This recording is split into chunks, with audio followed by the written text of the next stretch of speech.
পেনশনারদের ঠিক সেম ভাবেই ডিএ হয়, শুধু ডিএ কে ডিআর বলে, ডিয়ারনেস রিলিফ বলে।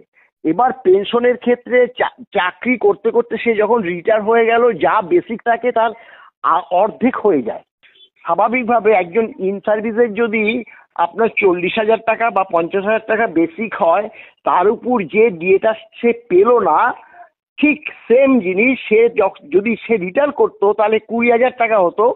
20,000 টাকার উপর ওই ডিএটা আপনার সে পাচ্ছে না। অর্থাৎ ঘটনাটা হচ্ছে ডিএ এবং ডিআর এইটুক পরিবর্তন ছাড়া পেনশনার এবং ইন সার্ভিসের মধ্যে কোনো পার্থক্য নয়। অর্থাৎ বেসিকের উপর নির্ভর করে, বেসিক ইন সার্ভিসের বেশি থাকে, স্বাভাবিক নিয়মে রিটায়ার করলে সেটা অর্ধেক হয়ে যায়, সেই অর্ধেকের উপর ডিআর ক্যালকুলেশন হয়, আর ইন সার্ভিসে সম্পূর্ণ বেসিকের উপর হয়। আমি বলাদা আপনাকে একবার ইন্টারাপ্ট করছি, আমি একটু সহজ সরলভাবে বোঝার জন্য বলছি যে ধরুন আমি সরকারি চাকরি করার সময় আমার বেসিক ছিল 20,000 টাকা।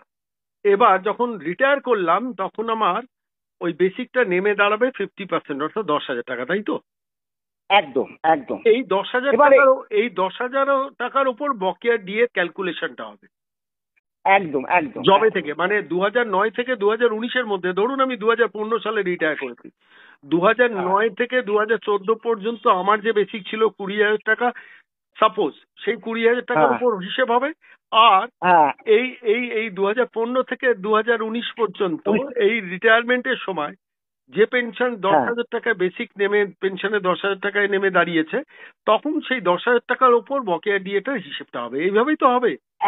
একদম। আমাকে যারাই ফোন করেছিল যে আমি 15 সালে রিটায়ার করেছি, আমি বলছি যে 15 সালে রিটায়ার করলে 9 থেকে 15 আর তারপরে এই টোটাল হয়। আর ডিয়ারনেস রিলিফ হিসাবে একটা ট্রিট হয়, একটা ডিএ হচ্ছে ডিয়ারনেস অ্যালাউন্স হিসেবে ট্রিট হয়। এই তো, আর কিচ্ছুই নয়। এবং মানে আমি আরেকবার ক্লিয়ার করি, সেটা হচ্ছে যারা চাকরি করেন তাদের ক্ষেত্রে ডিয়ারনেস অ্যালাউন্স হিসেবে ট্রিট হয়, আর যারা রিটায়ার করে যান পেনশনের উপর ডিয়ারনেস রিলিফ হিসেবে ট্রিটমেন্ট হয়, তাই তো?